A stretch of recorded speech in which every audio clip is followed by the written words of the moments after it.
Hello and welcome to Power Reflections, a proud member of the Doof Network where we reflect on Wildbow's most righteous work, still the most righteous work as it releases. I'm Ruben Morehouse. And I'm Elliot Diebold. And I think we're going to be righteous next week too. This is going to become the longest arc. Yeah. It's currently equal in chapter length to Summer Break, but 10,000 words shorter. Yeah, so one more chapter will push us over. Yeah. We're coming at you live in the Discord, and if you want to hear all about, our learning about Toki Pona and all kinds of stuff like that, make sure you join the Discord, and then you can hear all that kind of stuff before we start our recordings. That's exclusive content just for the people who do the live recordings, attend the live recordings. This recording's starting about 15 minutes late because we were talking about nonsense for 15 minutes. Nonsense? Toki Pona's not nonsense, Elliot. Well, it depends who you're talking to. It does depend who you're talking to. We're here to talk about two interlude chapters, two of the Gone and Done It interludes, Easton and Y. We should also mention the fan art contest has just wrapped up, and we got one entry that just snuck in before we finished, I think. Yep. It's exciting stuff. The voting for that will go live soon, basically as soon as I get my shit together. So if you're a patron, be on the lookout for that. There's some good ones this time. We got some great entries. Yeah. It'll be exciting times. So remember, to be able to vote on that, you need to be a patron, right? At any level, I think. Mm-hmm.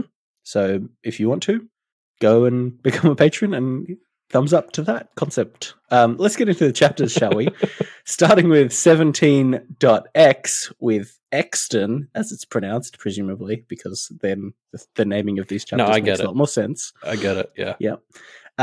Easton attempts to capture Verona, but he's really not a very good practitioner, so he gets quite easily outmaneuvered by her.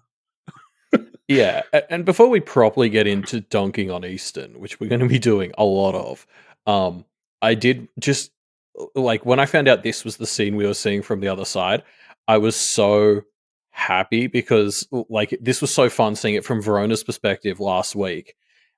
But because they got teleported before she even did, her little one-liner to finish it off, it was we didn't get to see the smug looks drop from their faces.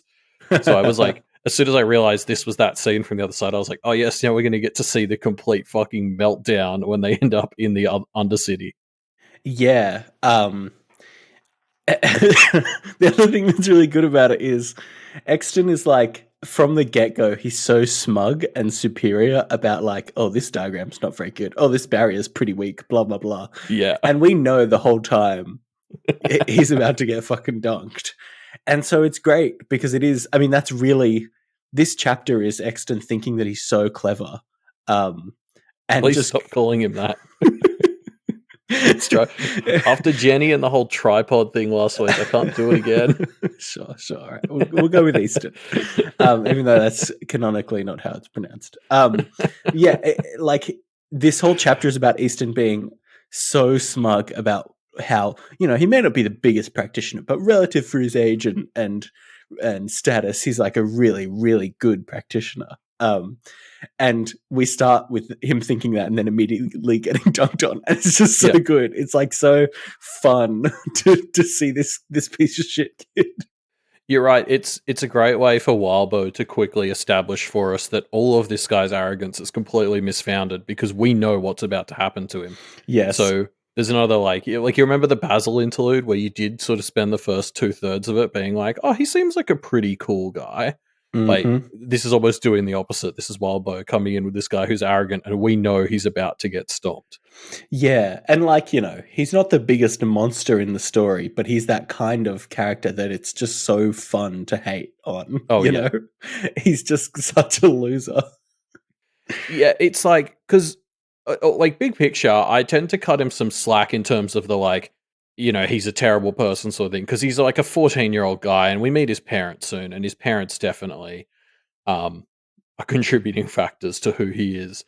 But he's just got so much of that 14-year-old boy confidence that you just it's so aggravating, and you just kind of love to dunk on him whenever it fails because it's so unfounded and unearned. But I know so many kids who are, like were just like this in high school. Yeah, but I think I'm easily impressed makes a good point, which is remember, same age as the trio. Like in terms of Yeah, comparisons, that's but they're the same age. I mean, like that's actually honestly kind of like an interesting thing here because, like, I'd argue Easton hasn't had the same opportunities to grow as Mm, the Kennedy. It's this weird thing where honestly, the fact that they've gone through so much horrible shit is what's like helped them grow into people. Like, I think if you look at the mm. Kennedys at the start of the story, that's a fairer comparison to someone like Easton. Whereas, like, really, it's this weird thing where, as a guy who's been in a privileged position, he hasn't had that same opportunity to grow, and that's partly why he's like this. Yeah, yeah, that makes sense. Still, Like fun to dunk on. Macaulay's probably actually a better comparison Yeah, because true. she has had a upbringing that would be closer to Easton's, and she's Mm, clearly doing a lot better than he is. But I'd argue, like, her parents are like extra shitty to her and kind of don't like she had a lot of issues with kind of being ignored and slept on because she was the youngest. mm. Whereas Easton's like, his parents were just there's that bit where he comes up to them and they're just so harsh. They're like, "You failed," and he's like, "Well, but now the domain's an out, so it's not a terrible thing." And they're like, "No, you failed. You suck." Like it's just Yeah, they're not very yeah, nurturing, are they? no, like I think. It's easy to sort of, I guess, compare him to the trio, but I don't think that is a fair comparison. Mm, yeah, yeah, fair enough. Um, yeah, one other moment that I really liked here that I think is very emblematic of Easton as a character is he's very frustrated that the spirits that he's kind of merged together have maintained the the desire to not attack children, and he's like, "Oh, Yeah. that's so annoying." And to me, it was just kind of like, if your monster doesn't want to attack children, Easton, and you want it to, surely that's an opportunity for self-reflection. Oh yeah, I mean, he's going to pass up on a few of those this chapter, though, isn't he? Yeah, Like, yeah, exactly. yeah, I love this as well because really what it follows is earlier he's carrying on about how well crafted they are. Like he first brings them out and he's like, "Yeah, anyone with an eye for quality will see what a fucking great job I did, like putting these together." Like, like just like again, just Yeah. that dripping 14-year-old arrogance, and then like he's thinking that before he's used them, and then he starts using them, and then pretty much immediately he's like, "Oh no, they're shit." One of them actually isn't doing what I wanted it to do. Whoops. Yeah. It's very fun. Like another interesting sort of thing here is in this fight against the kids, Easton has this kind of like he really starts to panic in this fight. It's actually kind of clear he's shitty in a fight, Mm. um, which is interesting given his well, I want to say career choice, but that implies a choice that I don't think he had. But um, like part of it is he thinks about the fact that he was sent to a regular school to kind of get a more well-rounded education, and he went to a concert and had a like similarly a sort of panic response to what I assume was just like the final scene of Turning Red, but without the pandas, like just a boy band sort of concert. Yeah, yeah. And so it gives you this real vibe of like, I don't know exactly what to read into it, but he's just got this general problem, it seems, with kind of like crowds and energy. Like he associates any screaming with like a bad situation or something. And it's just like, Yeah. he's really not a frontline dude. And he has zero idea about that. Yeah. There's a few of these moments with Easton where this chapter where he's like, there's a hints at depth to him, like he's obviously Yeah. not just it's funny because I think he lives his life as a two-dimensional character, but actually, Wildbow's too good of a writer to just make him a two-dimensional character. He chooses to be a two-dimensional character in a very fun way, and we can see there's the depth there too, which gives us the hope that maybe we can see some more from him, or there is a kind of path to redemption for him, but he's not going to take that. His parents have raised him to like think of it as this very hierarchical world, and this is his role in it. And this is like what their family does. And I feel like we see this chapter, he's a bad fit for it. It's like it's just but he can't see that. Like as you said, there's more to him and he's as blind to it as his parents are. Yeah, which again, like, maybe should make us have more sympathy for him, but he's still just a piece of shit in my eyes. Yeah, again, he's 14 though. Like it's like you could, Oh, he can maybe not be a piece of shit in the future for sure, but yeah, but it's going to be a chunk of work to get there, I think. Yeah. So yeah, Easton and his crew are forced to retreat in shame. Yeah. This is the part where we learn that Easton thinks he's in charge, which I hadn't fully grasped until Shay calls him out on this, but like I went back and double checked when you're reading this the first time. So Easton's 14. Shay is described as in her 20s by Verona, and Vaughn is implied to be at least 16. So just like, again, this 14-year-old kid has just assumed that he's in charge of this group where he is by far the smallest dude. Mm-hmm. Like, it's just, he's just such an idiot. Yeah. It's so ridiculous. He's just so ridiculous as a character. And like, again, to compare him to the Kennedys again, they usually are in charge of all the adult others and shit surrounding them because they fucking earned that shit. Yeah. That's a fun comparison. Yeah, it's silly. But luckily, along comes Freak to beat some sense into him, literally. I mean, like, seeing it from the other side, of course, is so fun, where we've got this big galumph that's like trying to wrestle with this giant spirit and just doing a shit job. And then this, like, what is described as like a cutie pie kind of vibe, walking up and literally like punching the shit out of him, one punch manning him. Yeah, well, it's like, it's this fucking falcon punch off the edge of the course is what happens. Yeah. And I love, like, the description of it. You really feel how intense, like, Wildbow goes out of his way to be like, his gauntleted hand and his other hand were between him and his gut, and they got pushed in so far that it still, like, causes his organs to get fucked up. Yeah, like, this is a punch that could have killed him with just one should punch. Have killed him. Yeah, like, Jesus Christ. Freak is just... Oh, it was so good to see her again. Yeah, very fun. Very fun. And she blends in so well. I mean, that's one of the other strengths here, is she blends in so well with children that he almost doesn't notice that she's, like, different until it's too late. He doesn't notice until it's too late. I mean, yeah, like, and again, like, as you brought up, what's so funny is, like, she uses the fact that everybody targets Freak. Like, Vaughn sends his big monsters after Freak because you assume the big, colorful monster is the tough thing. And so it's just like, Freak works great as a distraction for all these big monsters, so that she can just get in there and, like, fuck shit up. Yeah, it is delightful. It's so fun. It's the punch that the whole audience was rallying behind. Yep. And then, of course, like, one of the main things that I think this chapter is kind of demonstrating to us is just how, at best, disorganized, and at worst, like, openly antagonistic these practitioners are towards each other, right? Like, they're either apathetic in that they don't want to share information outside of their immediate families, or they're actively scheming against each other.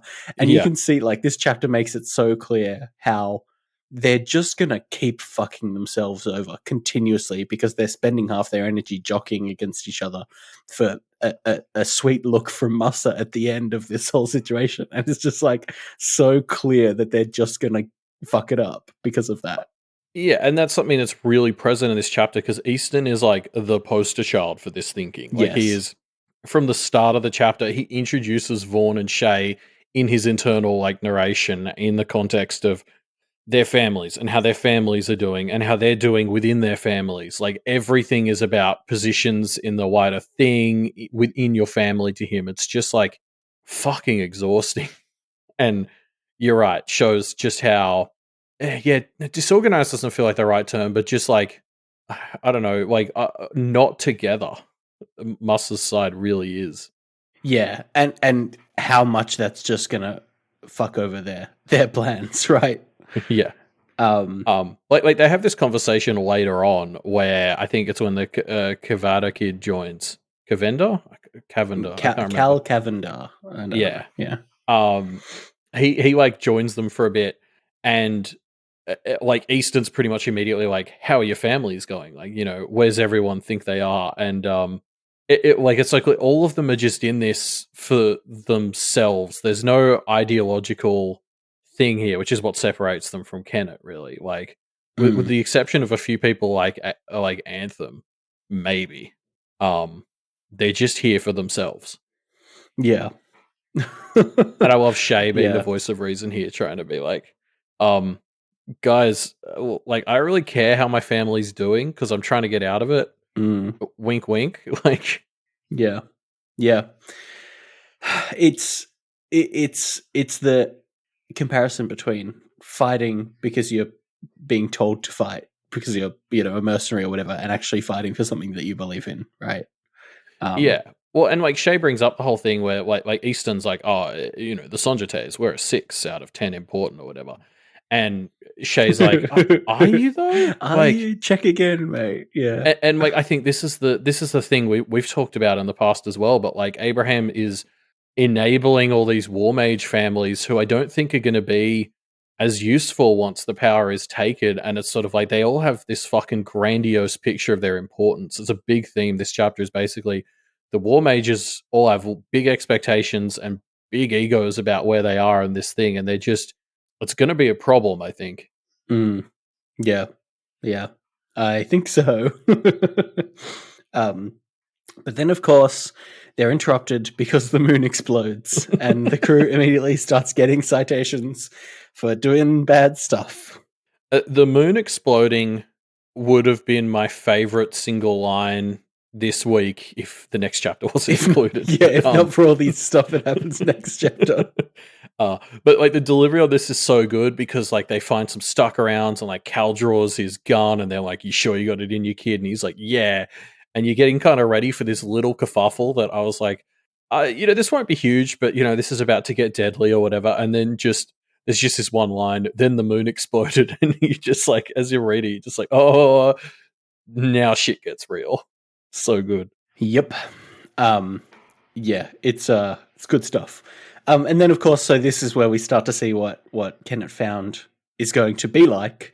And the answer is bureaucratic. I love, because obviously like the stuck in place is the place that we're kind of building here, but it's a very different version of being stuck in place. It's being bogged down with endless bureaucracy, which is great as well, because like the whole point of it is, and I think we see this in this chapter and a bit in the next chapter, is like, this is rules, and something that practitioners love to do, especially practitioners that think they're smarter than they are, is look at rules and try and figure out how can we obey the letter of these rules without the spirit of them. And so Miss has kind of made this trap where it's like, here's a bunch of rules for you to try and follow. Have fun, figure it out, good luck. And it's just so like, it's like perfectly positioned to just fuck with practitioners, and I love it. Yeah, I do want to say like a comment I'm seeing Snowdrop's Tiny Fan bring up in our chat, and I've seen a lot of other people discussing this on the Discord too. It's not just the stuck in place she's drawing from, but like the whole idea of like that the foundlings run around and give you the writs and stuff feels very like the commons. Like it's for sure. There's a bit of a sense that like a lot of paths, and especially the paths that Avery and Miss had to travel through to get to the stuck in place, have all sort of been partially inspirations. Yeah, I mean, paths in general, kind of the whole thing of them is a set of rules that you kind of have to figure out and follow, right? So it definitely makes a lot of sense conceptually. Yeah, and Miss has spent like, presumably unknowable amounts of time wandering the paths, learning them. So of course she can pull from a variety of different inspirations here. And I like just like we've got to talk about how beautiful it is just for Miss as this like super powerful version of how she fights. Like the practitioners sort of talk about it in this section, but she counters people by diverting and distracting them, and so that manifests as just this bullshit bureaucracy. Like people are being split up based on their surname. Like it's just complete nonsense. Yeah, I mean, yeah, it's great. It's so much fun. What it made me think though was like it kind of reminded me of like Phineas' trial with the Kenneteers, where like because in that the Kenneteers were constantly getting punished for like rules they didn't know about, they didn't understand, seemingly contradictory ones. Like, there was a real sense of unfairness there. So I was trying to like think to myself, okay, is there a reason I like this manifestation and not Phineas beyond the fact that this one's targeting It's dickheads? happening to them, yeah. And I think it's like, it's interesting because Kenneth Found actually gives you a way to get out of it without being punished. Like basically, all of Kenneth Found's bullshit it eventually comes back to, hey, if you stop being a dick and just like put in a bit of time and are cool about it, we will let you out without the punishments. Like, there's no. The writs aren't a direct punishment. It's kind of like a bit of a time stall or whatever, but you still have the opportunity to de escalate and get out without a punishment. And that's what they're not doing. Yeah. Yeah. And that's what Phineas stuff didn't do. Yeah, it's clearly much fairer, right? Like it's the goal of it is to be an obstruction, but one that if you stop being a dick, it will stop obstructing you, like pretty clearly. Yeah. But there's no direct punishment for the violations, especially when you don't know about them. Yeah, exactly. It's like it's very fair, you know? Yeah. Which is great. It's wonderful. I love it. And of course, also, sorry, and just the fact that violence is prohibited is this great sort of thing, because not only does that fit in great with Miss and like her whole, diverting rather than explicitly fighting back, but it's also great because this place exists entirely because Kenneth wanted to say fuck you to Charles. So of course there's no violence here. Yeah. Like again, it's just one of those examples of Pale being so well crafted that of course this idea that violence was switched off applies in so many different ways. And of course we first learn about it because Easton sets this girl on fire and it just all the fire kind of falls to the ground and she's just like, what are you doing? Yeah. Yeah. Of course, Luna Hare is a character that we meet here and has quickly become a fan favorite. So presumably will become the fourth Kenneteer pretty soon. Finally, a rabbit-based fourth Kenneteer who isn't going to turn out to be a dick, hopefully. Mm-hmm. Yep. The last one was a bit of a letdown. Great character. Sorry, can we talk about there's this moment where I think it's Cal is like, I think it's Easton who, like, when Luna's like, oh, this is really fun, like, giving you the citations, I get pocket money and I haven't really done this before. And Easton's like, that's because you didn't exist 5 minutes ago. And she just sort of totally brushes it off and just continues the Undercity tradition of just these like people completely ignoring the existential horror of like their last Thursdayism existence. Yeah. Yeah, no, it's very fun that they just are so uninterested in engaging with the fact that they didn't exist a little bit ago. Yeah. Yeah. So yeah, the invaders kind of regroup to figure out what's going on. Of course, during this whole thing, they're also scheming against each other because that's what practitioners do. Yeah, but it is fun. Like you can really see how all of them are gathering here, and you get the sense this cabin is crowded. Everyone's like sort of bustling about, kind of very stressed. They don't know what's happening, and you've got people like Estrella and Miss Grobard kind of trying to get everyone under control, but it's just not everyone is just freaked the fuck out by having this new realm dropped on them. Mm-hmm. As they should be. Yeah, it's just a great vibe though. Yep. We see that Dom Driscoll is there, which is very funny because it's just more proof that the system that Liz is supporting does not give two shits about what she thinks. This was like her whole thing last week. It's so good. Yep. Classic stuff. And then we've got this vibe of Easton just kind of floundering here, right? Like he's a solid C-list practitioner, desperate to change that, but just doesn't have the tools to do so, I guess. Yeah, well, he's a 14-year-old guy who just also isn't that good. Like, he's had a lot of opportunities given to him, but yeah, like, he's not a natural at this. Like, Cal, this guy who's, only a 3 out of 10 tops compared to his glorious 6 out of 10, is essentially one of the ones who has to point out to him the way the status has flipped here, and that war mages are now on the bottom. Mm-hmm. And like, fuck, they all get this big chip on their shoulder. It even seems like Anthem is like, yeah, this is a problem, and it's just like, yeah, this is the pettiness. It's like you guys aren't relevant for 5 minutes, and they start chucking a hissy fit. Yeah. Yeah. I mean, it's classic practitioner, right? Yeah. They need to be on top. To take a break from dunking on Easton for a sec, though. No. I do have to say his gauntlet's fucking cool. Yeah. I mean, that's the thing about practitioners, right? Yeah. They're annoying as hell, but damn, they have some cool gear. Yeah, like this thing's wasted on a chump like Easton. But like the concept of the gauntlet, I was like, oh, I want one. Yeah. Like it reminded me of Nicolette's glasses that let her see through different sights. I was like, oh, this is like useful. Yeah. I've never seen a practitioner implement that I haven't been like, oh, I wish I had that. Yeah. Yeah, but this is a top tier one. Like his gauntlet, like you could do such cool things with that, but it's literally in Easton's hands. Yeah. So it doesn't. Yeah, exactly. It's literally on the wrong hands. But yeah, so yeah, I love there's this one line that I think sums it up perfectly where Easton thinks he wanted to sow division, but this wasn't his skill set. He followed Shay into the kitchen. You going to be okay? You had the shortest time limit, right? He's kind of like prickling at her. It's really dumb. Yeah, somewhere Guillerme's rolling in his not quite grave, because this is just an embarrassingly shit attempt at manipulation. Yeah. So terrible.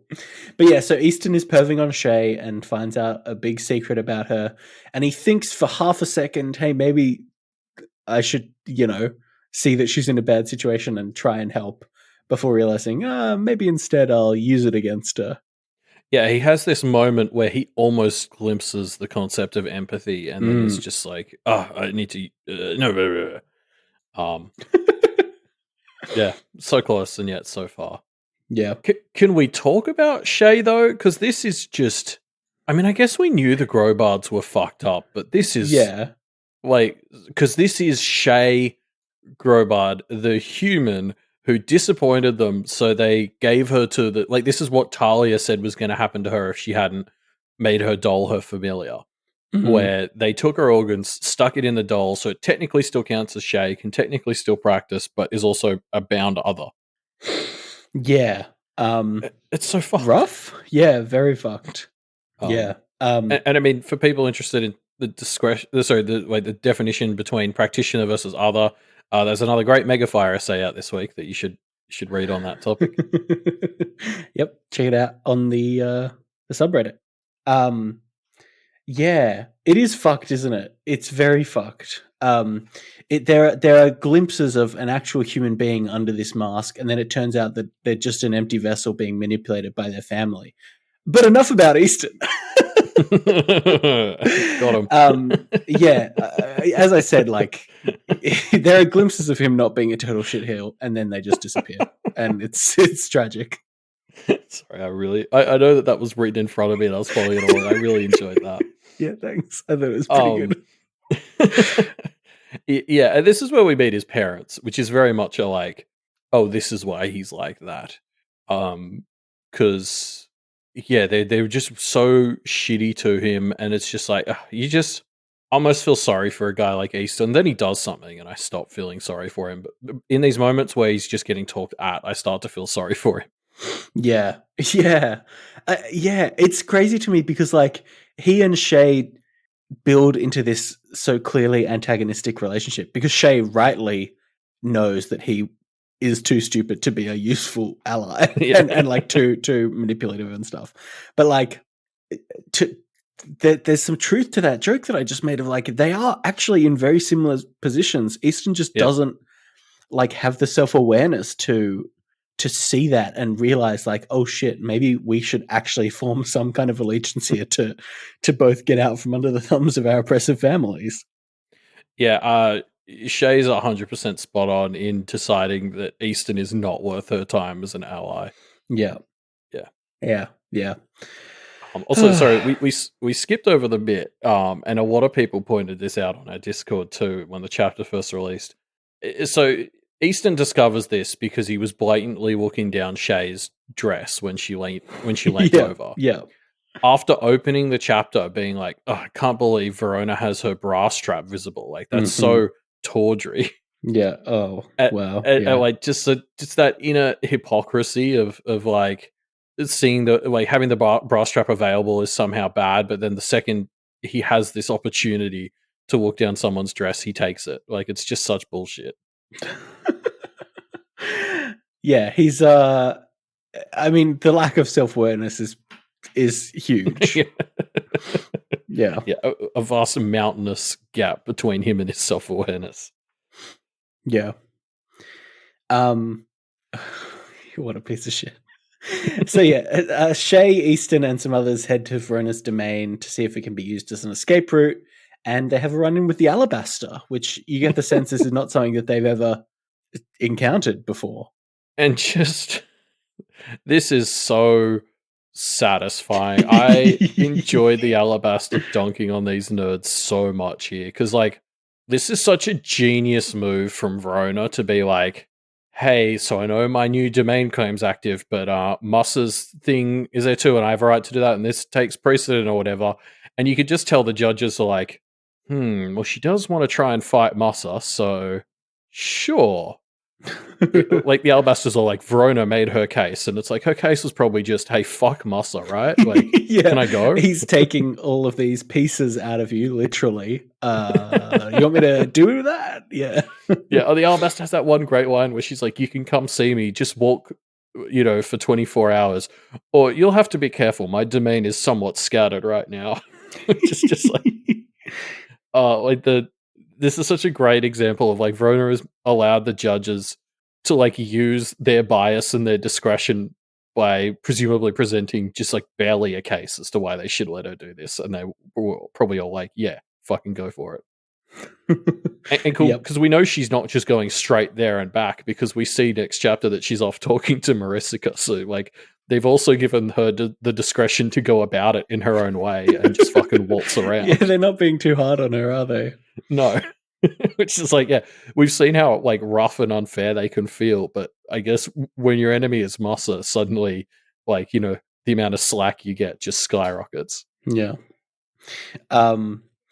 Yeah, it's fun. It's a fun way for this chapter to kind of wrap up with them being outside the domain and just kind of it feels really like it's this dawning sense of like impotence, right? Like they're just in a situation where they're used to having so much more control than they do over this situation, like they just can't do anything. Yeah. Actually, as a bit of an aside, because we're probably going to talk about the seal a bit more next chapter at the end, but it just like occurred to me as I was reading this part of the chapter for the first time that it's kind of hilarious that other practitioners would fight a lordship like at all. Because if you think about what a lordship represents, my understanding is in the seal, a lordship is kind of a practitioner saying, hey, this region is for practitioners now, like, it's not wilderness, it's all human. Yeah. This is a human zone, so practitioners are just going to do all the admin here. And so the idea of then like a practitioner coming and fighting it and being like, no, this is not all for us yet, is just kind of funny, because it really feels like traditionally it would have been the others who would be like, no, this isn't human yet. Like, so it's just kind of funny, because I can imagine when they wrote down the rules for like how lordship contests work, there was probably an assumption that it would mostly be others contesting it, potentially other people who wanted to be lord contesting it, not somebody like not a human practitioner who was like, no, fuck off, this isn't human land yet, get fucked. And that's just, I guess that's what the Kenneteers are, though. Yeah, that's what like, Kennet is. Yeah, is a representation of the fact that others shouldn't just be subservient to humans. Yeah. And then, of course, Easton vows to use the info that he's gathered against Shay, seemingly just kind of to fuck with her. Like, yes, he wants to gain status as well, but I really get the sense that Easton just wants to be a dick. Oh, see, I had the opposite impression. I get the impression he almost kind of likes her and sympathizes with her. He's just that part of him is so buried under all the bullshit that he can't see past the like zero sum game. Like, yeah. Yeah,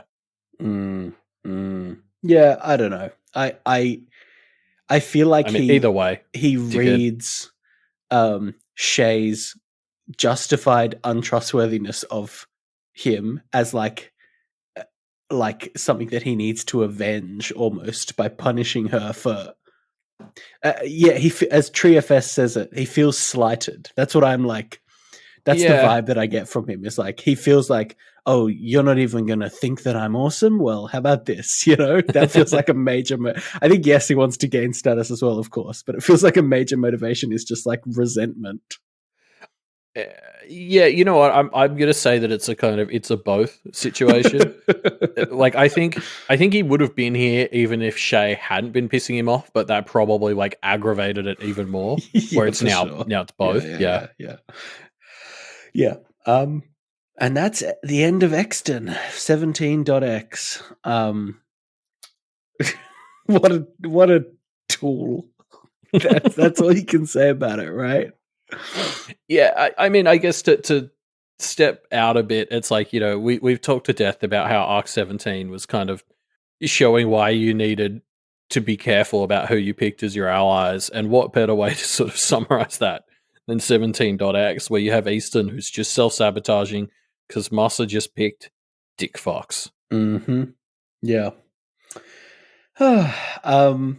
Speaking of 17.y, and in case you couldn't tell, I pronounced it like the name, not the letter.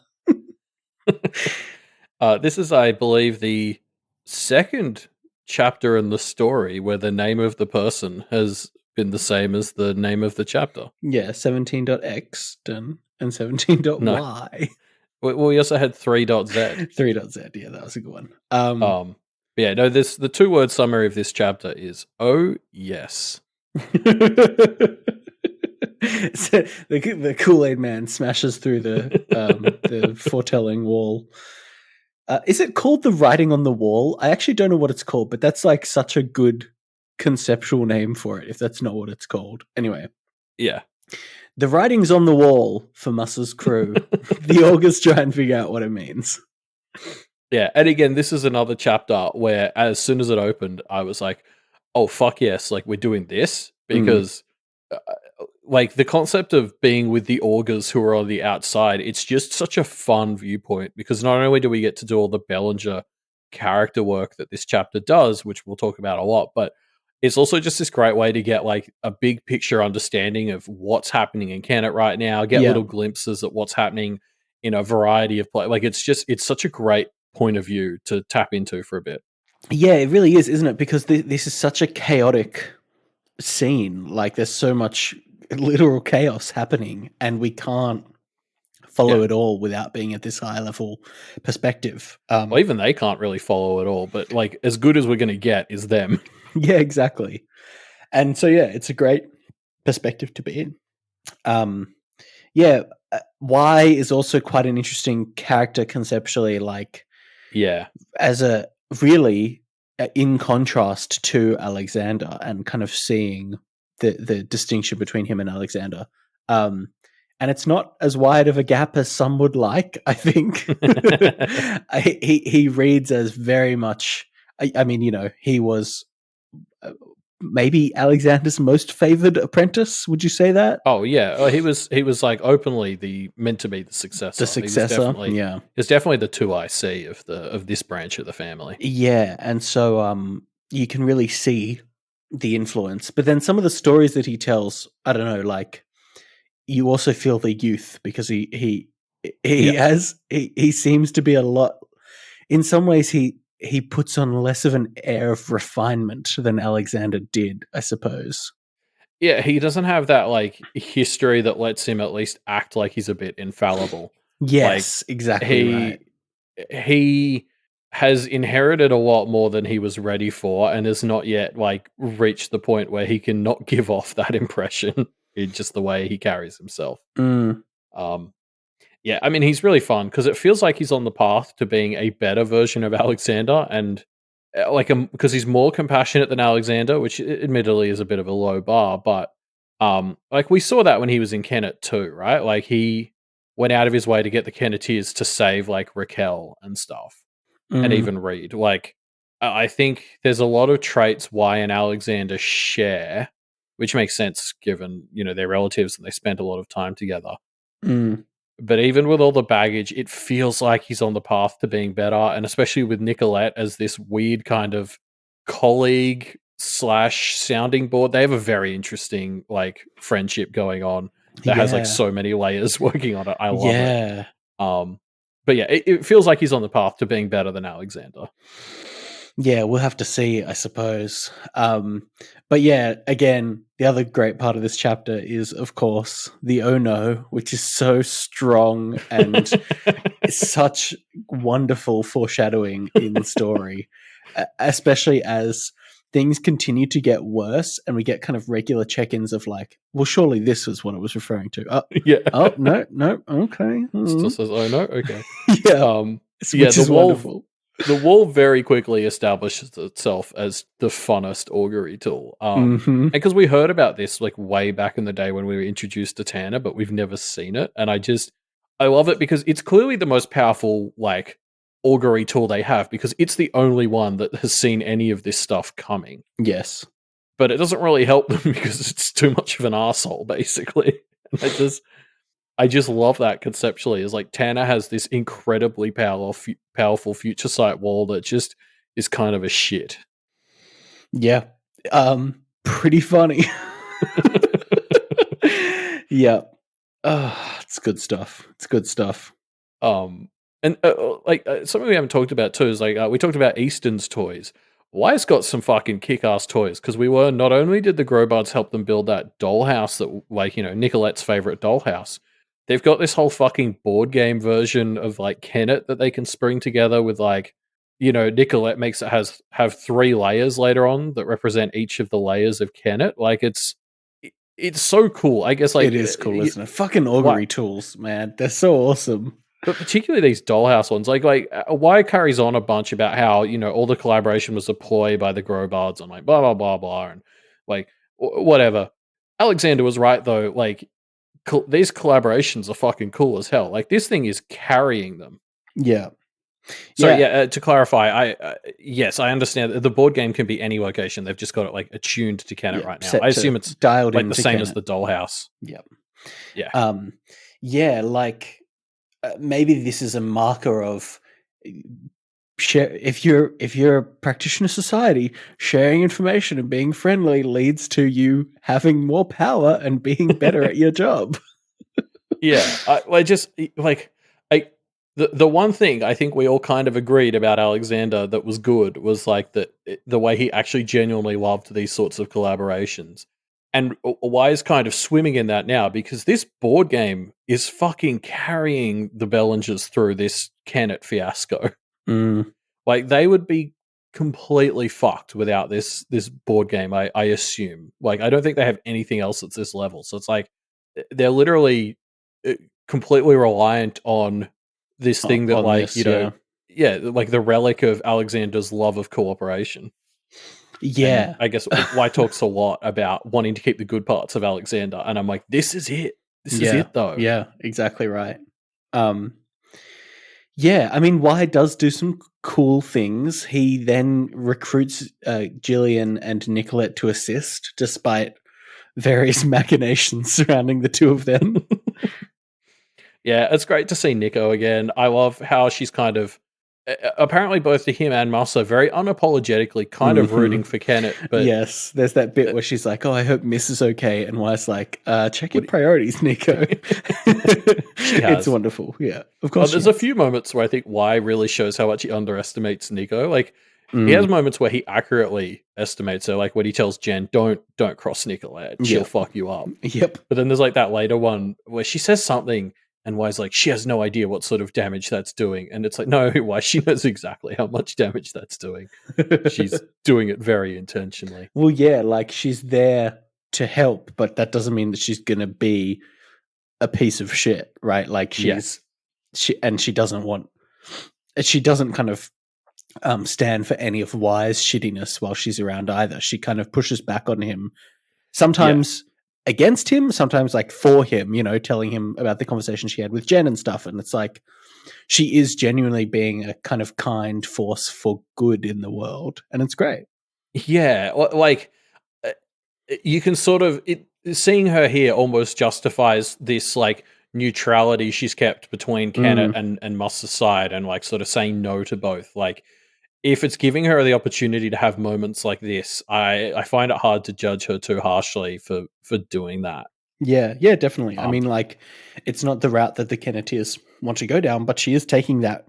She's effectively doing what Lizzie Driscoll says that Lizzie is trying to do, but actually doing it.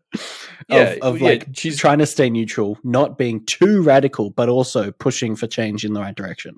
Yeah, she's kind of actually following through a bit on that, like, change the system from the inside thing. Yes, which, exactly. like, 9 times out of 10, when someone's like, "I'll rise through the ranks and change things from within the system," by the time they can, they're too deep in it. Yeah, exactly. They're a part of the system. They just haven't come to terms with it yet.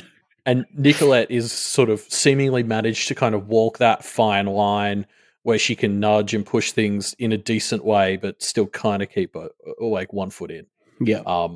And just like, her relationship with Y is just so fascinating because they're kind of rivals, kind of friends, kind of like confidants. Like this chat they have later, I know I'm jumping ahead, but where they have that chat about like Jen, and Nicolette is like giving advice to Y, and it's just like, honestly, you guys just need to be co-heads. Like this whole scene just set up for me. I was like, oh, Y needs Nicolette, and I think he's starting to see it. Yeah. But like, I just love how, despite all the reasons they really should hate each other, I think these two can't help but just actually be friends. Yeah, I mean, and that really redeems Y a lot in my mind, is the fact that Nico doesn't think that he's irredeemable. You know what I mean? Yeah, exactly. Yeah. But yeah, so Jen, another interesting character introduced here, a Belanger who's kind of a representation of the part of the family that's not as connected to the BHI, right? The kind of old school practitioner part of the family, you know, doing marriages and all that jazz. Well, the non-business side, I think, is how they phrase it.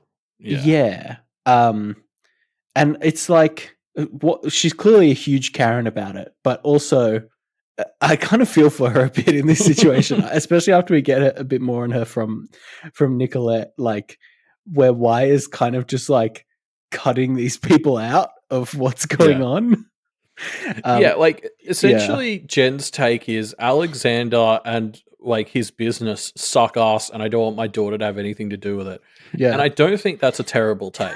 No, I think the problem is that she wants her daughter to have part to do with other parts that also, in my opinion, suck ass. Yeah, that's fair. But like, I'm just thinking, like, particularly, like, you know, 2.x, our Nicolette interlude at the start of the story. Like, we saw how Nicolette was treated there. We know Alexander had plans to maybe marry her off. Like, like, I don't know. I think there's a lot of good reasons for Jen to want to keep Jillian out of this. And it's like, as much as she comes across as a Karen, it's very hard to like not agree with some of her general sentiments. Like, you know, there's maybe a better way to do it, but the core idea is kind of fine. Yeah. And because I guess to talk about Jen, like we've talked about, like, obviously there's that conversation later on. Like, Jen actually raises here the exact thing that Nicolette says to Y later. Like, this is an example of like Y needs Nicolette, because Y completely misses. Like, Jen stops him here and she's like, I don't know what's happening. Nobody's told us why Seth is forsworn, why there was this war. Alexander's just gone now, I guess. Like, you need to tell us stuff. And Y's like, it's in the reports. And Nicolette like brings up later, these reports suck. And also, like, she's like running the head of the family. Like, can't you spend 10 minutes on the phone with her to tell her this too? Like, it's just such a weird problem to have that he just like doesn't speak to her. And it's like, of course, this like divide in the family isn't getting better when like the communication is in the form of like 1-page reports every now and then. Yeah. Like they don't feel like a big enough organization that's the level of bureaucracy needed for this communication. Yeah, yeah. It's interesting. Like I said, like I do kind of feel for Jen, but also that's me sympathizing with a familial structure which I know is shitty, right? Yeah. I mean, yeah, but like, I guess this is a thing, right? Like, I almost see this is like a microcosm of what's happened with the practice. Like, Jen is the non-business side of the family, which, obviously in this family takes the form of the political marriaging and all that bullshit, but it's also just like the people side of the family. And the business side has gone so far away from it that they're not even really talking anymore. And Mm, that's like the whole problem with the practice in a nutshell, essentially, is that they've moved beyond like the human side of the practice. mm. Um, and like it's just, Jen tries to talk to Y about it here, and it completely falls on deaf ears. And I think Nicolette gets through to him a bit at the end, but it's just like it's crazy to me that he can't see that like he should just be telling them more stuff. For a dude whose whole trade is selling Is information, information, yeah. Is but knowing yeah, the power of information. Yeah. Um, yeah, and then we get this scene later where he kind of recruits Jen to assist when things really go to shit. And I almost get the sense of like having her be of more use and be a bit more connected is really what she wants. yeah, So that might even start bridging that gap. yeah. That's kind of explicitly her problem. And like Nicolette does say it might be too late, but like you owe it to her to try. Or if you're gonna like, Y talks about dethroning her. If you're gonna put a replacement in, fucking do better this time. Mm. Is like the very least what they can do. Um, but yeah, I don't know. Like, why? I guess to go back to why here, like this is where we also see like he brings Jillian in and he agrees to like pay her what seems to be a pretty fair wage, and like is genuinely like pretty good about trying to do fair by her. Like, there's no sense from Y's internal narration that he's like trying to take advantage of like free labor or anything. Like, he's very much wants to include her as equal a partner as he can. Yes. Yeah. And like the only manipulation that really comes up is trying to pry her away from her mum, which uh, you know, her mum's kind of a dick. So like, I don't know. Like, he frames it as good manipulation. I can't really totally disagree with him. I don't know. I mean, I guess the concern would be like long term. Would he start talking about marrying her off or anything? Like, he means well now, but as we saw in Basil's interlude, that doesn't always hold up long term with these guys. Mm. Yeah. Yeah. Because he has this whole speech about like the private schools that he Yeah. went What a to. weird moment this is, huh? It's very Yeah, like this is one of the things that makes me worried about why as in yeah, comparison to yeah, Alexander, because Alexander at least, pretended to not be as openly shitty. yeah. Like I went to a college back at uni for the first few years that was like had a large contingent of the people who went there were like fed in from private schools. And why definitely reminded me of conversations I had there with people about like, even the like quote unquote good guys who come out of like these guys like Y who think like they're not the worst of it. Mm. Um, they still talk a lot about how it was kind of this like good environment for shaping you into like a stronger person. Yeah. This, yeah, I don't like it's. I don't feel like I fully have my head around it, but it's just like this thing of like it's almost the rich private school person's like or version of like we're talking earlier about how the Kennetys have kind of been shaped through their hardships. Like that's why they've had to grow and mature and become the strong people they are. And it's like this is the rich privileged person's version of that is going to a school that's kind of cruel to you and forcing you to uh, conform or like find the gaps where you can't conform. Like it's just, I don't know. It's so worrying that he was acting like this, and I can't quite wrap my head around exactly what it means that I think about him. But yeah, it's Mm. worrying. Mm. Yeah. Yeah. Yeah. I don't know. I don't know what to Like, make of it. It's definitely the most worrying sign for him as the new leader of the Belangers to me. yeah, yeah. Like I guess because I'm trying to wrap my head around, I guess, what he sees as the good part. Like he talks about admiring, yeah, I guess that they shape these boys or whatever into really driven practitioners or stuff. And it's just like I think as maybe it was Snowdrop's Tiny Fan said in our chat earlier, it's like focusing on the good and just ignoring all of the bad, of which there is a lot. Mm. Um, like I mean, because the other thing he says, he has this quote where he says, like, I'm trying to keep the best from Alexander, and the ability to sort of find the fascination and joy in the darker things is like part of that. And that line stood out to me because that's like only 2 steps removed from Verona's own rhetoric and her domain ritual.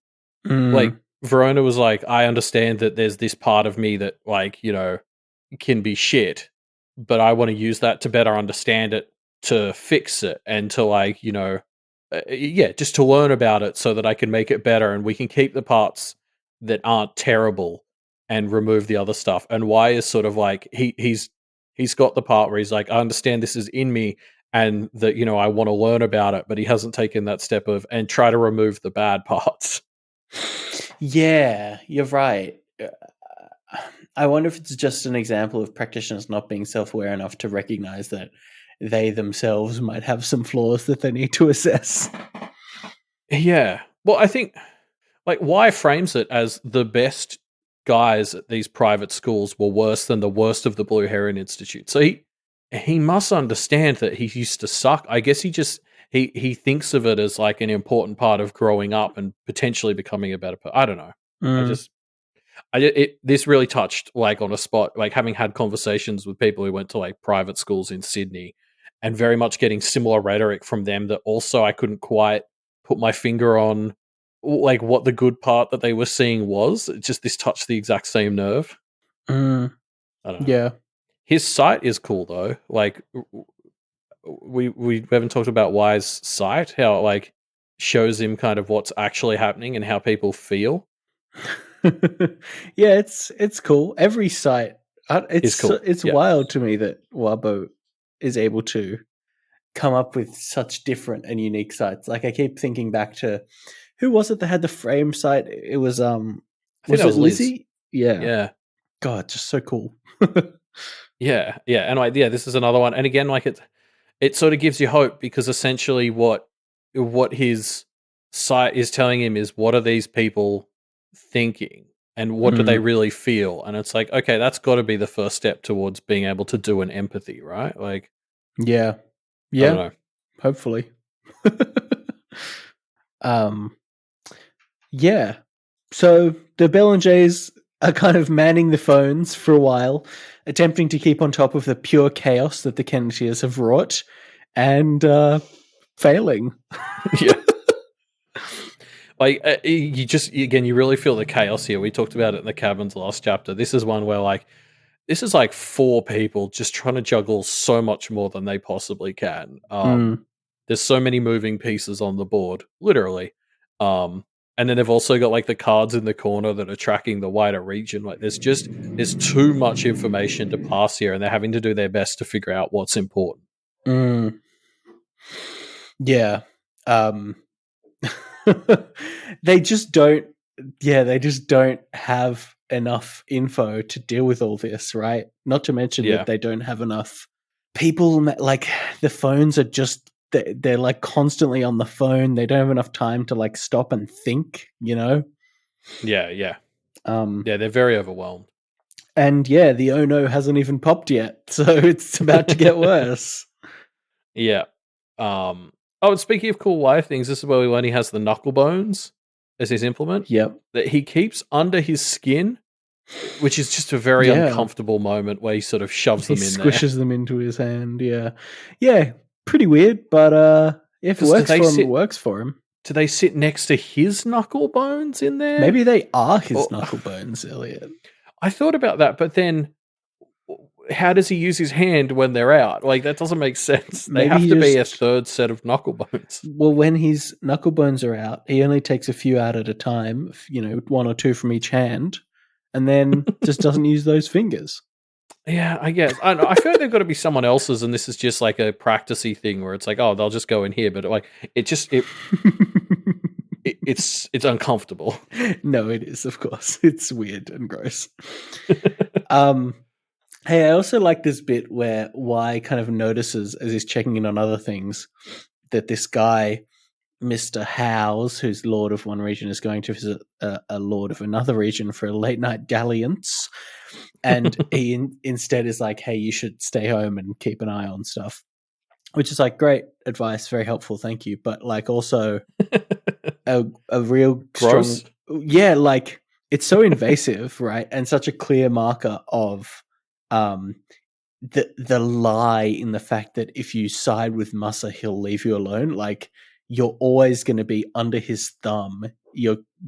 And therefore your life is not your own. You know what I mean? Yeah. It's you're not entitled to privacy because you work for us, and therefore we, own your life. It's like that video we talked about. I don't even remember when. It could have been a year ago. You know, the one that's like about why like kings in medieval places weren't actually that kind of free as you'd think, because even like when you're sort of higher up in these hierarchies, you're still kind of trapped by the game to an Mm. extent. Like even the people who will be higher up in Mus's organization, they'll need to be watched, and you need to still be playing Mus's game in order to not lose the fiefdom he's given you. So you're right. It's such a good example of how that, like, once this is over, it's not going to be like, oh, now I just get to be a lord and it's all under my control. Yeah. He doesn't. Yeah, he doesn't let you live your own life. It's Yeah. rough. I also like why has this line where he says, "Oh, I wish all these guys would stop fighting. Don't they see there's more than enough land to go around?" And I just love how that like shows how kind of divorced from the thinking of the others that like why really is. Like the augurs are happy to be out the back and like supporting and not being the lords, and they don't for Alexander's number two to be like, oh, why is everyone so ambitious and cutting everyone else down is just kind of hilarious to me. Yeah, classic stuff.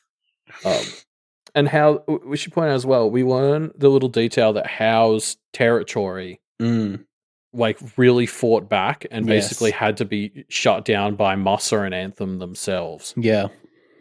And, seemingly that resistance hasn't fully died off. Mm. And I just kind of love that as, again, one of those moments where, like, of painting a picture that this world is bigger than, what we're Then seeing in just the can it? story. Yeah. Like, it's very easy to think, oh, Canada's the only place in Ontario where anything is happening. And it's like moments like this that show, like, Canada is special, definitely, but, like, it's not like the whole rest of Canada had nothing and didn't fight him at all. Yeah, it gives the vibe for sure that if Kennet is able to fight back, it will be the start of an avalanche and not just an isolated incident. Yeah, yeah. Yeah. So then, Y and Nicolette decide to take a look at a confrontation as Anthem chooses violence to deal with Miss. I love this. I'm so glad this dollhouse is back. I don't know why I feel so attached to this dollhouse, but it just so defined one of the first big movements in this story, which was Avery getting stuck on the Forest Ribbon Trail. It feels somewhat fitting that it's back. Yeah, it's the thing that Nicolette uses to spy on paths, right? Yeah, exactly. It's a path spying device. But yeah, this is such a great scene because it really is so purely Anthem coming in as the conqueror, right? Miss is very explicitly saying, all we want is to be left alone. And Anthem's like, respectfully, here's a bunch of knives, or one knife that turns into a bunch of knives, or whatever, right? Like, Miss is consistently being so reasonable. She gives some passes with asterisks to Liberty and Nico, and even kind of offers to chat to Y if he wants to come to town, like very clearly being friendly and reasonable. And Anthem's like, nope, here's a bunch of knives instead. I'm going to shoot you, blah, blah, blah. Right? Like, yeah, just really exposing Yeah. how shitty Anthem and these practitioners are being. Well, and like how hypocritical too, because like his whole thing in his like debate with Avery last week was he was all like, no, no, no, you don't understand. Like, people are getting more educated and we'll get better. And, things are going to continue to get better as we get educated. And this is good. And that's like the second he's given a problem he can't solve with violence, he's like, nah, fuck this. Like, I'm going to Yeah, use every scrap exactly. of power I have to make a violence. It just really highlights how hypocritical, or yeah, how he kind of has this ideology he proclaims, but everything his actions really don't align with it. Yeah, yeah, I mean, he just thinks he's better. He thinks he's better than he is. It's again practitioner arrogance, like the theme of these Well, I mean, chapters. to be fair, he does actually pull it off and start shooting her, so he is kind of Sorry, I mean as better, good as he. like Oh, ideologically. Like he thinks yes, he is yeah, yeah, better ideologically than them or than Musa, and his argument is like, we're moving towards a more civilized society. But then, as you say, he meets a problem and his solution is throw knives at it. Like yeah. it's just such a clear lie. I get the vibe that he's like that. I think he believes what he was saying to Avery. Yes. But like he's just that kind of person where then like when it comes down to like doing it, like I guess it just falls through. And like you see this in real life too. Like you have people where it's like somebody like says they're going to be better, and it's like, I believe that you believe that, but like like your actions never line up with it. Mm-hmm. Yeah. Yeah. And also, I want to point out, I love how, like, comparing this to his chat with Avery. Like, I think we talked last week about how when Avery was talking to him, you very much got the sense that Anthem was winning the debate in terms of like he Mm, was much better spoken and kind of mm, was able to counter her points. And like Avery kind of had to do her very Avery thing of like, I know you're winning the words or whatever, but like it just feels wrong and fuck you. mm. Um, Whereas it's kind of the opposite here. Like Miss, this is her element, and like when it's a battle of words between Anthem and Miss kind of dominates him and Yep. like wins all of the points and leads him to retreat, which is then when he has to switch to violence because he Yes. loses his like attempt at He winning with can't win words. the word battle. Yeah, exactly. Yeah. And yeah, so he just sends everything backwards rather than lose. Mm, And I just love that as a kind of yeah, like Anthem is all very everything can be educated and words are good when he's winning it, and then the second somebody else starts winning that fight, he's like, "Oh, gonna throw knives." mm. Yeah. Yeah. And throw knives he does. He throws a lot of knives. And unfortunately, the scene gets too violent for these augurs to be comfortable sticking around. We see the ballerina enter the field, kind of looks over towards Y and Nico, and they're quickly like, "Oop, no thanks." Which means we don't get to see this fight play out. Which means next chapter is confirmed. Anthem interlude. We're going to see it. I'm calling it. I I'm gonna lock in my own bold and specific prediction to match Mm-hmm. yours. Mm-hmm. I'm not 100% confident in this, but I'm going to pretend that I am for the prediction points. Yep. It's going to be a Massa interlude, and he's going to lose. By the end of the interlude, yeah, you told me about this. You Yeah, thought it would be the Musa interlude, and he would lose, setting the stage for Charles and Marcy yeah, to showdown in become Arc 18, right? yeah. Um, yeah, I don't think that's going to happen. I think we're going to see Anthem, and we're going to see Musa's forces start to lose, but it's not going to finalize next chapter. That's my vibe. Yeah, I don't know. I like the idea of Massa falling, but things not getting like, but somehow that's worse. Like I feel like we're Yeah, gonna have this moment where Massa crumbles, and it's like, but that but that makes sets things the worse. stage for Charles and Marcy's plan, which is like, oh, this is worse. Yeah, the problem with that, of course, is that the cliffhanger of this chapter is It not at implies that all that's related further to off. Massa or Anthem. It's related to Charles and Y. And like, because Charles isn't talking to Massa here; he's talking to Yeah, to Y, right? which So, means why I can't talk to Massa and help him. yeah, well, yeah, I don't know. I don't know. We'll see. I think we haven't seen Massa recently enough for us to just jump into the Massa interlude. I think we need to set that up a bit more, which is why I feel like it's Yeah. Anthem. But I don't think that he'll necessarily maybe die or like fully lose. Like lose, not in the sense that he completely disappears, because him and his organization still own like half the province or whatever. It's like I don't think they're going to be a complete non-factor from here, but this is going to be like the moment where he gets a bit stomped on, and like loses his streak. Yeah. But yeah, I guess we'll have to see in the next day or whatever. But of course, this chapter's not over yet. We think this is the end of the chapter, and then suddenly more crazy shit happens because the oh no is still there. And not just that, it's getting worse because the wall also says she is naked and glorious and forever soaked in blood. Which, like, this is my favorite line in the whole story. Yeah. Like, just because the gravitas of it, like, you're right, we sort of step out from Anthem's whole thing, and then it's like, Y and Tanner are doing some readings, and they're like, Anthem is going to kill Miss, and Moss is about to win the lordship. Like, it's prophecy, it's happening, they're going to win.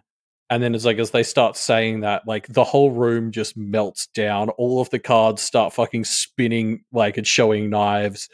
And you're like, what's going on? And then they just look at this wall, which has been the thing that's been, like, the most accurate all chapter. And it just says, she is naked and glorious and forever soaked in blood. And you're just like, what the fuck? Yeah, it's so powerful, isn't it? The end to this chapter is incredibly powerful.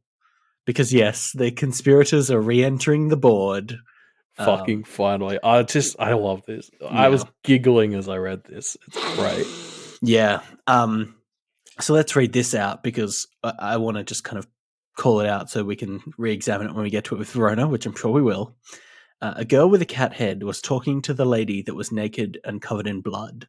A slender beauty in miniature, hair slicked back, eyes bright. A black nail was embedded in her chest over the heart. What the fuck has happened to Marisica? What is going on? Why is she covered in blood? What the fuck is this nail? Has she hooked up with Ram Jam? Is that what we're meant to read from this? Presumably it's Ram Jam's turned. Presumably this is Marisica's metamorphosis, right? Yeah, which is like, this is one of those things where I'm like, like in retrospect, I guess I'm essentially making the prediction now that Marisica's transformation is the central / core part of Charles's plan. Yeah.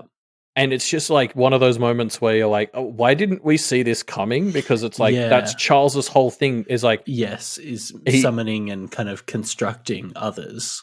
Yeah, and we know that Marisica wanted to be a not fairy, and we've kind of been sitting here being like, how does this help her become a not fairy? And it's like, she just empowered a dude who changes what others are and kind of owes her one. Like, not just that, but empowered him into a role of being responsible for others in his domain and the kind of manifestations that they take, right?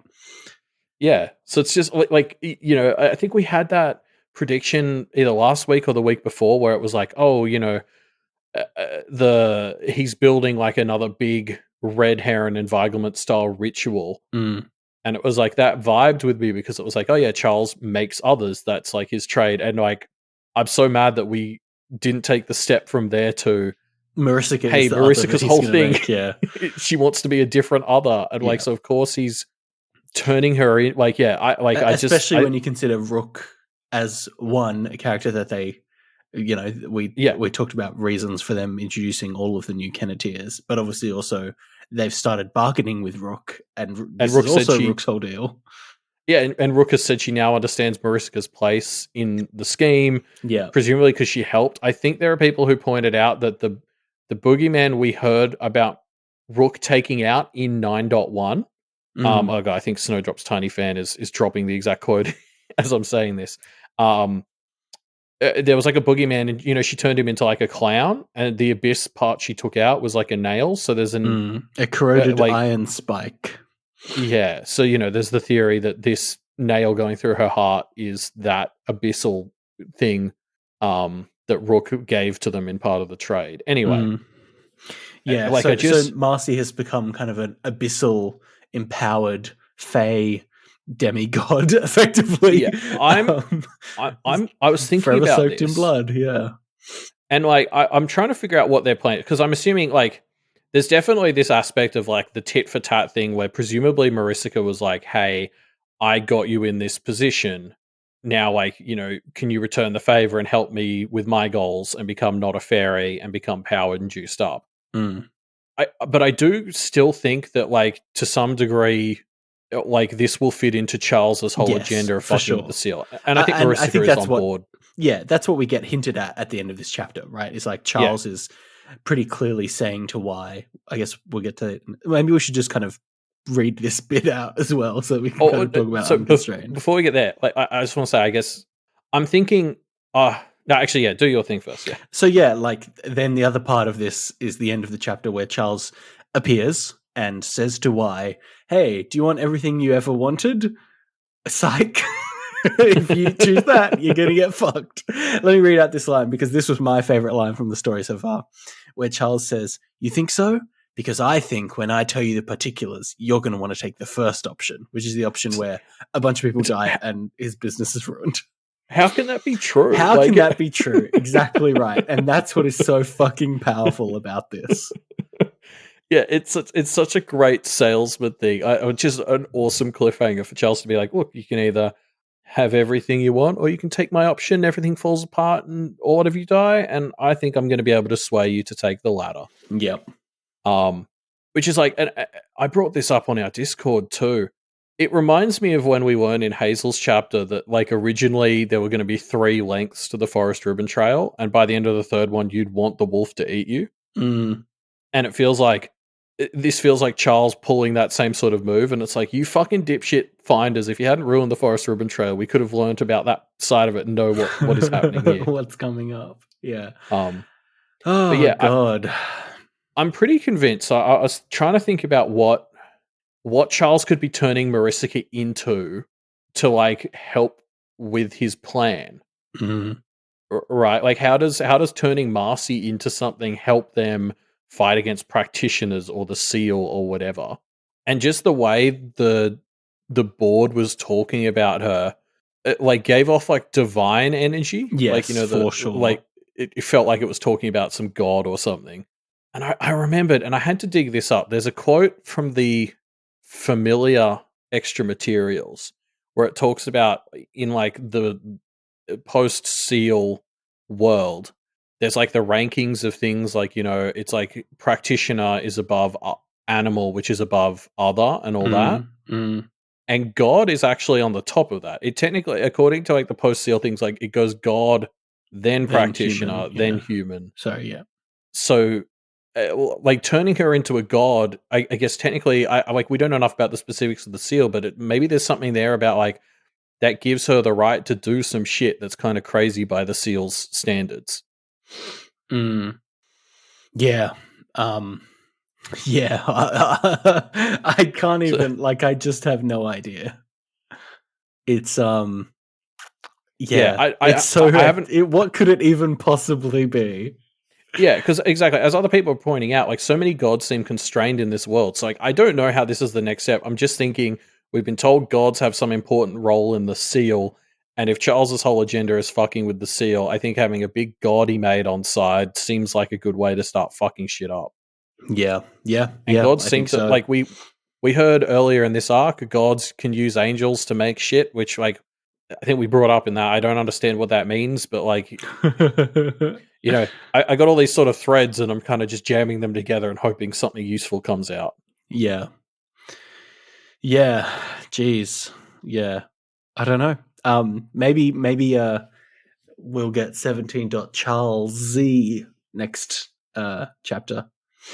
Instead of it feels Musa like, or Anthem. Yeah, it'll be a Musa-centric interlude next. It may not be from Musa's perspective, No, but I think I want to know what the fuck Charles is talking about. And I know if it's a Musa interlude, we're not going to know that. We're going to get, the chapter's going to end, and Musa's going to get a text from Y, and the text is that we're going to see, Wild Boy will have written, Musa read the text and his eyes widened. No, this can't be. And that's the end of the chapter or something. We never find out what it is. I want to know what it is. The crazy thing about the story right now is, Also, we've got the parents were just made aware. Like this, Yeah, like a I week know, ago, right? What the fuck? I was livid that we were going to start getting interludes that weren't about the Yeah, parents. yeah, Like yeah. So many cliffhangers. this story has so many 10 out of 10 hype irons in the fire right now. Like Mhm. I desperately need everything to do with the parents. I desperately need this whole Charles Marcy situation explained to me. I desperately need to find out what's happening to Massa. Like there's just I think there's been a lot of talk thrown around about how this is like matching or exceeding Arc 13 levels of hype. But Arc 13, everything still felt like it was approaching a single point. Whereas in this one, I'm just like, how are we doing all this Yeah, stuff? yeah. I really like I'm Easily Impressed's prediction that next chapter is going to be an interlude from a completely innocent human movie producer, and the chapter will end with them greenlighting Mussa's film, which means Mussa that just abandons his plans for Kenneth and goes to become a movie maker in Hollywood. And that's Fuck it, the I'm out. resolution to the story. Yeah, no, I can't Also- even imagine what's going to happen next. Yeah. Also, so I do need to say, we get it very much confirmed here that Charles has a plan that has actively been brewing. Yes. And I felt like there have been so many people the last few arcs who have been saying that Charles doesn't seem to have a plan. Charles is just winging And it. I'm so glad that it seems like the answer is actually no, he does have something cooking, and that those people were wrong. Because I was always going to be so sad if that was the case. Yeah. I believe in shitty You believe Charles. in Charles. Good on you. But yeah, I mean, that's the end of these chapters. Whew. Wow. Yeah. This fucking arc. Yeah. What a pair of chapters it was, huh? I was writing my chapter summaries for the reflecting episode Mm. the other day, and 17.2 is the one where Avery was being chased around by the fleshmonglers, and I was like, wait, that was this arc? Mm. Like, this arc has been insane. Yep. Been some hectic times. Yeah. So we don't have any predictions this week because we ran out of time to do them. And also our discussion question is still running this week. We'll get to the answers next week. Just as a reminder, that discussion question is, was awakening the Kenneteers as the others did the right call, or was there a way they could have done it any better? Kind of from the parents' perspective here, asking the question of, could they have done anything different? If you want to leave your answers to that discussion question, you can leave them in the discussion thread, which will be left. A link will be left to that in the show notes down below. Yep. And if you're a patron or, somebody who's keen on seeing the fan art early, don't forget to keep your eye on that Patreon account where we'll be posting the vote for the fan art very soon. Yes. If you want to check out the freshest memes to do with people being forever soaked in blood, well, the best place to go for that is at Pale Reflect Cast on Twitter. These two chapters that we've just had are very prime for memory, so there's some stuff coming up there in the next little while. Yeah, I think we finally lessened how long our queue was for me, because some of our memes come out so late they're not really relevant because there was like a 2-week queue. Yep. We'd finally worked that down and now it's back. Yep. Yeah. So yeah, check out the Twitter for that. If you want to find out more about all the great shows on the Duff Media Network, you can go to duffmedia.com for all the info on all the shows.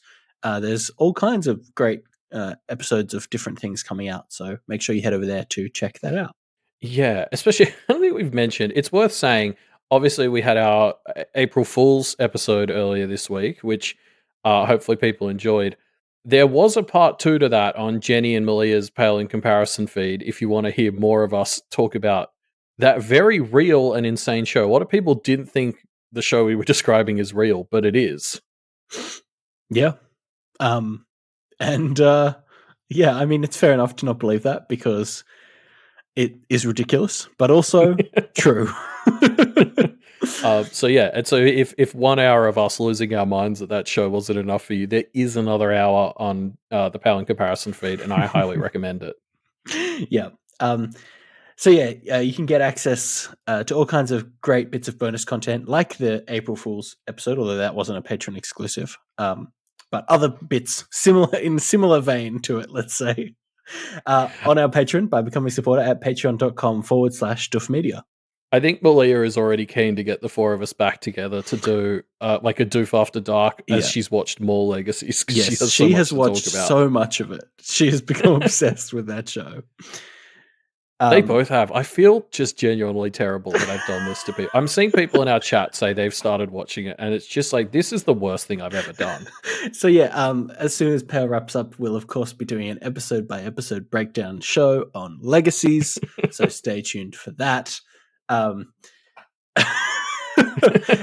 if you want to prevent that, then you can make sure Pale goes for as long as possible by supporting Wildbow. Go to his Patreon at patreon.com/Wildbow and support his writing efforts. Of course, he is the one that gives us such great lines, such as "She is naked and forever soaked in blood." So if you want more stuff like that, got to support Wildbow's writing. Yeah.